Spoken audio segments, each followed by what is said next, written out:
I have always been creating online because I care about women and I care about motherhood. And that has always been what has driven me into creating and sharing online.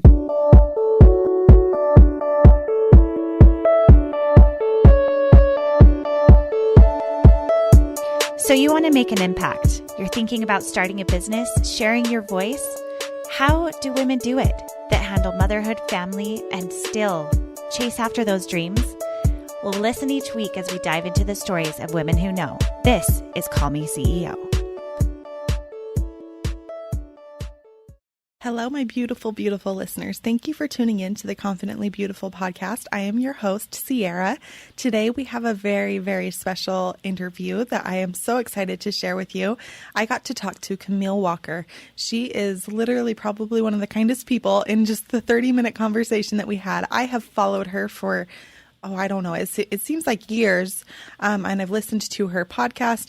And so I felt like I know her already, but I know this was only my first time actually interacting with her.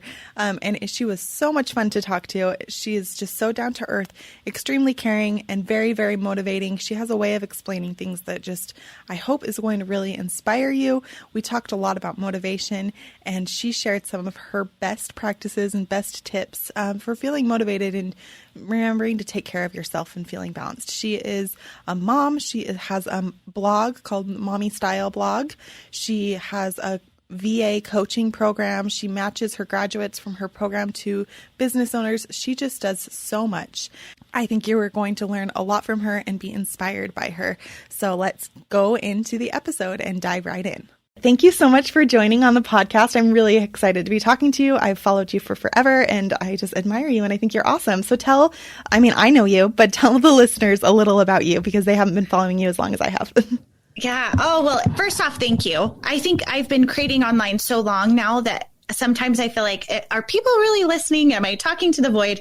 So hearing that is always such a compliment. And I truly mean that. I have always been creating online because I care about women and I care about motherhood. And that has always been what has driven me into creating and sharing online. So to give a little background, I have been blogging now for almost 12 years at mymommystyle.com, where my whole mantra there is embrace the mom you are, that no two mothers are the same. We're not meant to be.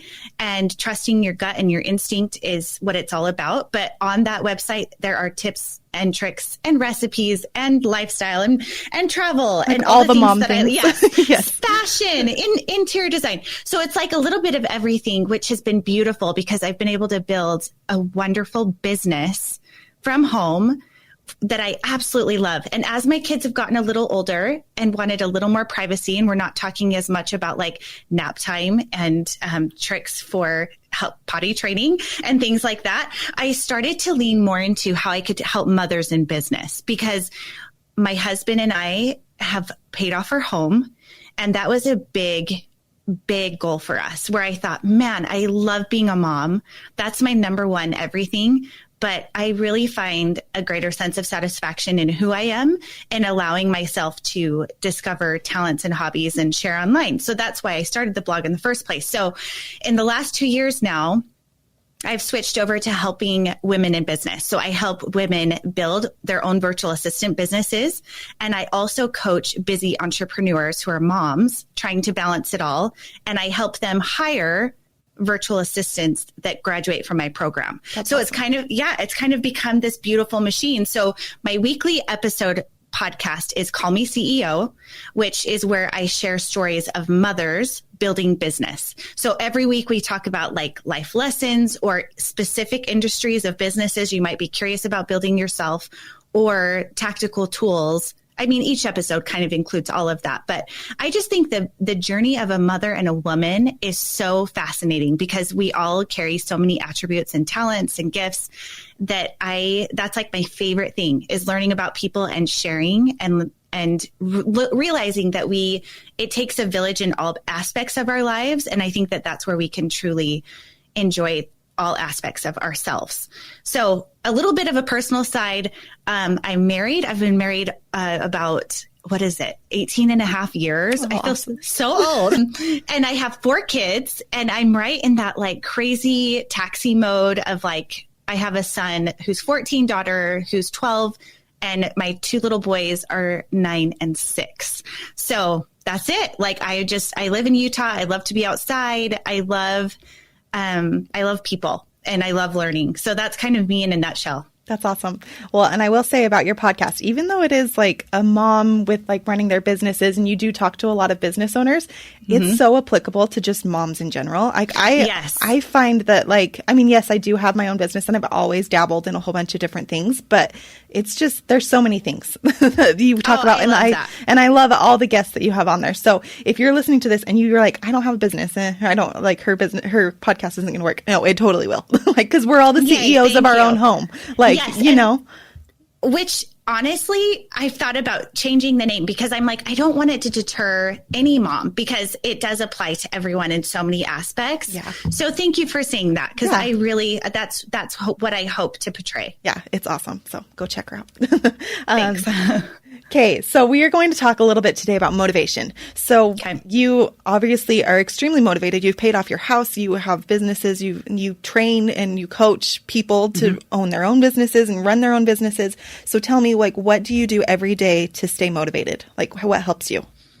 Yeah. Oh, you guys. So here we are at the end of January. January is one of the hardest months for my husband and his work. Like, he comes home nearly every day saying, oh, I hate January. And, you know, and for me, I think my birthday is in January. So I'm like, come on, it's my birthday. It's mine. Yes. Oh, yay. Yes. Happy birthday. Thank so I'm you. like, that redeems it a little bit. Right. But here's the thing about motivation is that we all go through slumps of having times that we don't feel motivated. And I first and foremost want you to remember that is perfectly normal, that is, I think, and maybe this is faux pas to say, but I think it's normal to feel those moments. And it should be that way, where there are times that our system is like shutting down, you know, like where your body is telling you need to check your balance of like what's going on. In fact, this came to mind because we were having technical difficulties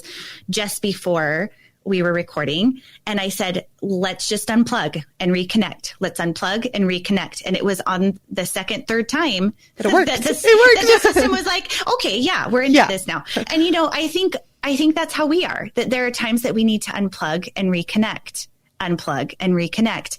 And that is perfectly the way we were designed for moments of, you know, taking times to rest and then coming back into it with refresh energy. Yeah.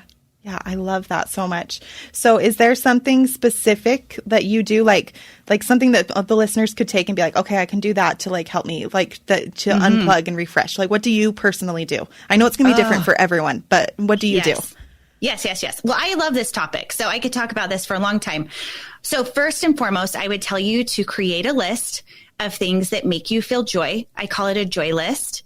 And you need to have this at the ready. So for me, I do like to write on paper. I feel like there's a really cathartic, like mind-body connection when you do that. However, we don't always have that paper with us. So I would start on paper, but then I would suggest to put it in the notes of your phone so that you have it and you have access to it. So if you're feeling a slump and you're like, ugh, today's just garbage, which sometimes they are, but you're like, okay, I need to refuel. How can I unplug and reconnect? How can I refuel? How can I feel joy? So for me, something that would include, and this can change through the seasons of your life, you know, depending on if you have babies at home or teenagers or both. Yeah, in your case. Some people have both. Yes. I'm out of that baby phase, and wow, it's crazy having a quiet house during the day. It really is bizarre. But listen, over the past decade, when I've been building my business online, it hasn't been that way. And I've never had a nanny. And not to like toot my own horn, like that's a superwoman thing. I think that women are very good at multitasking, but they're also really good at taking on too much. So, okay, we're going to talk about that in a second because the joy list. So joy list is something that makes you feel or hear or taste or smell that makes your body come alive, your soul, your spirit, all of it. So for me, a big piece of that is getting outside, even if it's cold, even if you're tired, and breathing fresh air. Maybe you don't have the energy to walk or hike, but maybe you have the energy to walk through the snow or the grass and like breathe in the air and just connect and slow down and think your thoughts. So that's one for me. I also have like go-to music that like I really love that either pumps me up, or I have this, I'm in a hurry and I have about 3.5 minutes, but I don't want to stress about it. I want to just have a timer where I'm like, okay, and so for me, this is weird, but this is, for me, it's Between the Lines by Sarah Bareilles. And if I'm in a hurry and I'm like, okay, I have about 3 minutes and I'm going to hurry and clean up this kitchen, or I'm going to hurry and finish my makeup or my hair or whatever, I put that on Alexa and I sing to it as I am finishing up that last bit. So I'm not like, really panicky, but also like, oh, I can sing through this. And by the time I'm done with this song, I'm going to be ready to go. That's awesome. And it's kind of weird. No, I think it's awesome. Well, because it probably, especially having the same song, I would imagine it like cues your brain like, okay, like this is okay. Like we can do this really quick and like power through. And it probably really does. Yes. And for me, a lot of times it's like at the end of the day where my kids, it's like dinner's over. I'm cleaning up the kitchen. I hate coming down to a messy kitchen in the morning. So I really try to power through no matter how tired I am to like get that kitchen cleaned up by the end of the day. And so if my kids complain, I'm like, well, this is my zone to like, you've helped do your dishes or whatever. I'm going to turn this music up as loud as I need to because I need to power through this. And you can survive for 3 minutes listening to it. Yes. And so they kind of know, like they know the soundtrack of my life. If there's a way of saying that, like they know the music and they also kind of see that. So that's one. Music. Another one is what I call a walk and talk, which is like I get together either on the phone, on a treadmill, or in person on a track or outside. And I walk and talk to some of my favorite people who help me process hard things. That's good. Where if you just like mentally feel stuck, or maybe you're just like busy and you're just like, oh, I need to work this out. And I think a lot of times hearing ourselves talk out loud and process things helps us to, it's like therapy, right? But it's also physical. So you're like able to move your body, sort through your thoughts, and get through something hard. Yeah. So I would say those are my top three is like the walk and talk, the music, and then a joy list. And of course, joy list, that can go on and on. That could be things that bring you joy, whether it's like moments of peace, meditation, reading a book, talking to a friend, eating a special chocolate, watching a special show. But the thing about watching a show, and I'd be careful about that, is that you can easily slip into the Netflix binge, or like you can easily slip into the TikTok scroll or the Instagram scroll where you're like, oh, where did that last hour go? You know what I mean?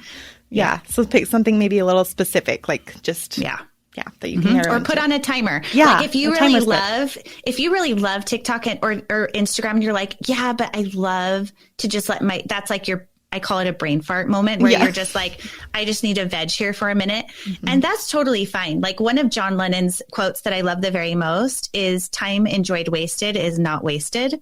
So I think if you're like, it's purposeful and you're like, no, like I'm going to set this timer and I'm going to respect that time, then do it. Like if that's the thing that makes you feel awesome, then do it. But if it isn't, then recognize that. Like really take inventory of your life and how you feel. That's really good. Thank you for that. So kind of going along with something you do every day, what do you have a morning routine? Do you do the same thing every morning? What does your mornings look like? I believe in the miracle morning. If you've ever read that. Yes, I have. I don't wake up at 4:30. Like that's just not the phase of my life that I think. It's funny because I think as moms specifically, nights are not always our own. Like we can't always predict how much sleep you're going to get, or if a kid's going to have a nightmare, or if someone's going to wake up sick. Right. And so I feel like as mothers, we really need to, or parents in general, we really need to be respectful of recognizing that. But I do know that if I give myself time for myself before I engage with my kids, I'm always better. I'm better for them. I'm better for myself. So last year I would get up every morning and go to Pilates at 6:30 in the morning, and I'd get back and I was ready to attack the day. Well, I recently had a surgery in August. And so that's not my routine anymore. So now I get up in the morning and I'll put workout clothes on, but now I'm walking and I am taking time. I usually listen to audio as I'm waking up. I always have a book that I'm listening to, whether it's in the morning or the night. So I do audio, I do prayer. I'm trying to make meditation a part of more of my daily routine. And I can't say they do it perfectly, but that's something I'm trying to do better. And then I get some movement in. But I think the key is to create time for yourself. Yeah. So you can ground yourself. And so whatever that looks like, it could even be just 5 minutes. Yeah. Oh, that's good. I did a podcast episode. It was one of my very first episodes, and we talked about morning routines. And over the last little while, I have really tried to find a good morning routine. And something that like really hit me as my kids are 6, 4, and 1. So, they're little. And I was like, how am I going to, I get a good morning routine and then I have another baby. And so it's it was always frustrating to me. Like, when am I ever going to have that time for me in the morning? And then I realized just what you said, it doesn't have to be like this big 1 hour, 2 hour morning routine. It could even just be 5 minutes. And so I talked about that in that episode that I did, and how, so what I personally do is I do the same things every day, but the amount of time I spend on each thing is different depending on the season of my life. And so even summertime, I can usually have a longer morning routine because my kids are just entertained playing with their toys or whatever. We're not rushing to school.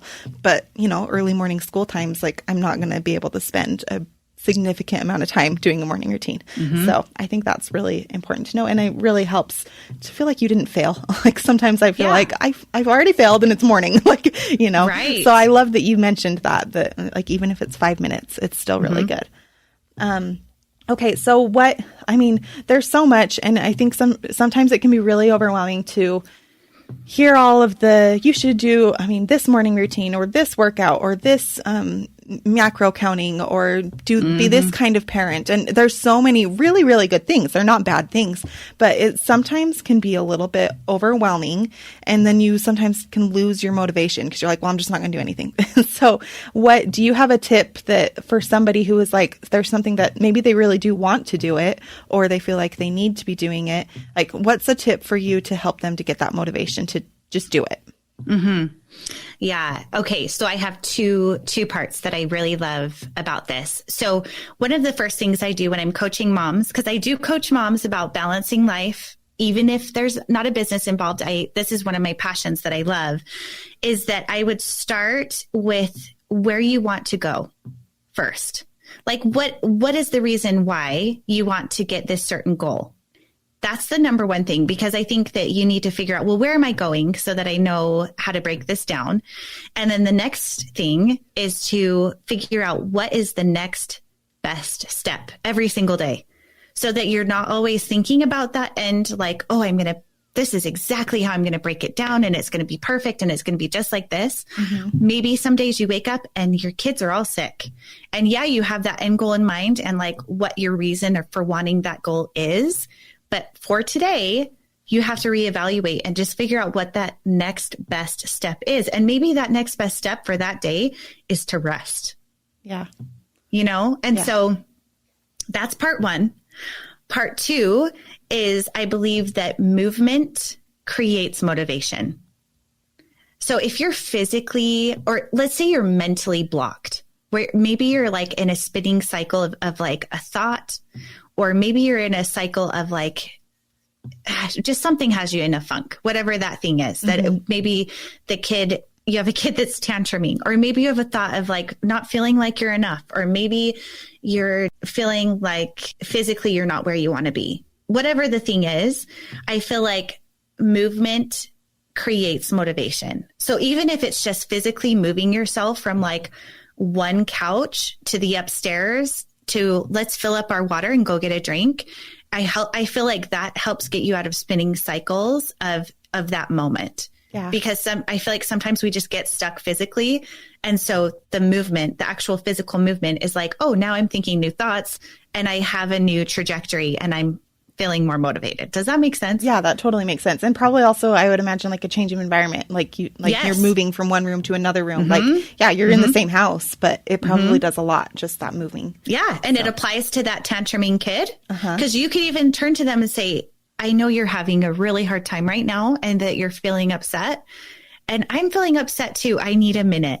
So I'm going to sit in this other room and I just need to think quiet for a minute and I'll come back. And I just need a minute here. Yeah. And so I think it signals to your child too, like, I'm not leaving far. Like, we're trying to figure out what this solution is that we need to sort out together, but I need to remove myself for a minute. Yeah. And I think that allows them, because I've done this with my kids, and as they've gotten older, well, a lot of times it's like, okay, I need you to go to your room and think about this. And I know you're upset. And when you're ready, usually it's they need to apologize. Yeah. When you're ready, when you're calmed down and you're ready to apologize, come on down. Well, we're excited to have you back, but this isn't working right now. And so I think that just giving that motivation of either for yourself or for your kid or for whatever that is, I feel like removing yourself from that situation, getting new environment, allowing your body to like think new thoughts, it's good for everyone. Yeah, that is good. Do you have any advice for like I mentioned, like all that noise, all that do this, and like to not be overwhelmed and to stay motivated in what's actually going to be beneficial for you in your time of life right then? Do you have anything to say about that? Okay. So I feel like we live in the fire hose generation where it's like, if you hop online, you're going to find people telling you everything you should be doing.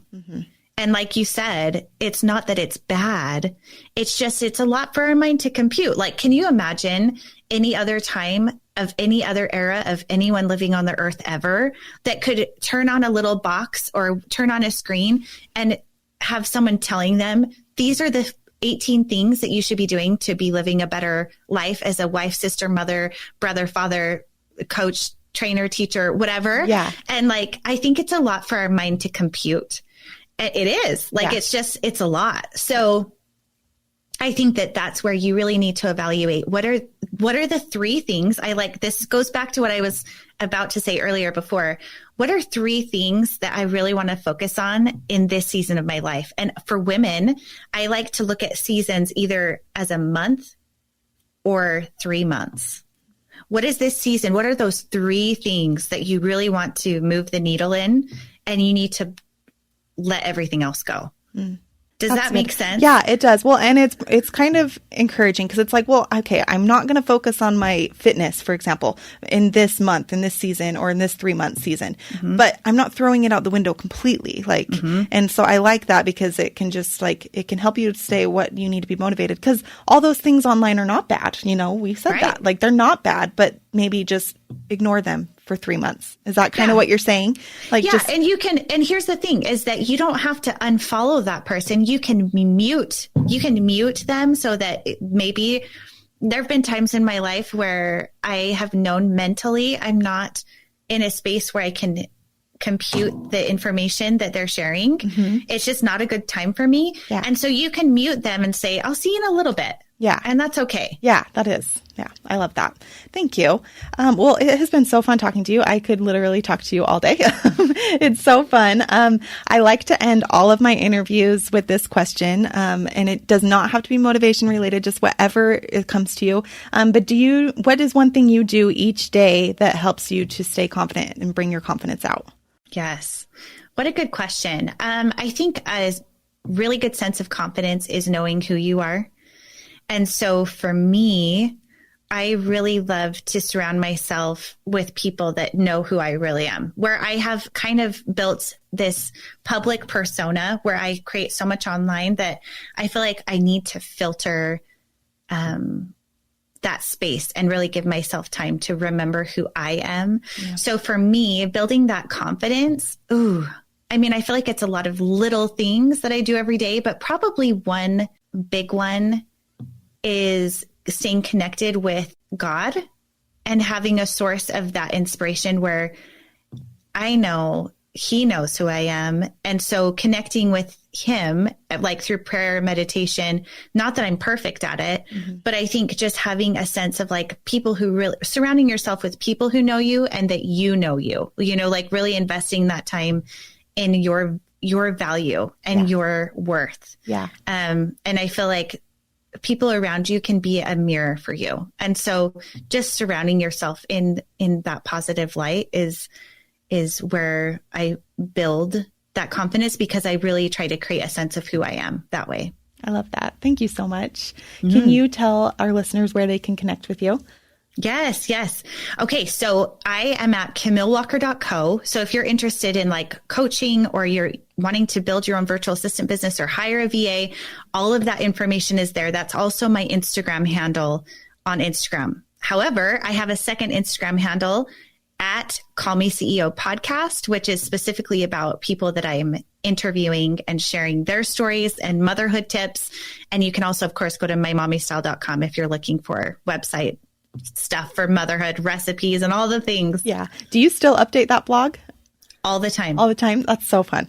I didn't know that about you. I have a team. Yeah. Oh, you do? I have a team that, yes. Oh. So that's how I've been able to build my business, is I trained people to help work and build out what I have built. And then I was able to branch off into talking more about motherhood and business. That's awesome. Because you can only do so much. I mean, you're Superwoman, but you can't do everything. Yeah, so exactly. Yes, that's awesome. Well, thank you so much, Camille. This was so fun to talk to you. And, I hope that we can maybe have you on again someday again. Like, I don't know, because I know you have so many good things that you could talk about. So thank you so much. Yeah. Thanks for having me. Hey CEOs, thank you so much for spending your time with me. If you found this episode inspiring or helpful, please let me know in a comment and a 5-star review. You could have the chance of being a featured review on an upcoming episode. Continue the conversation on Instagram at Call Me CEO Podcast. And remember, you are the boss.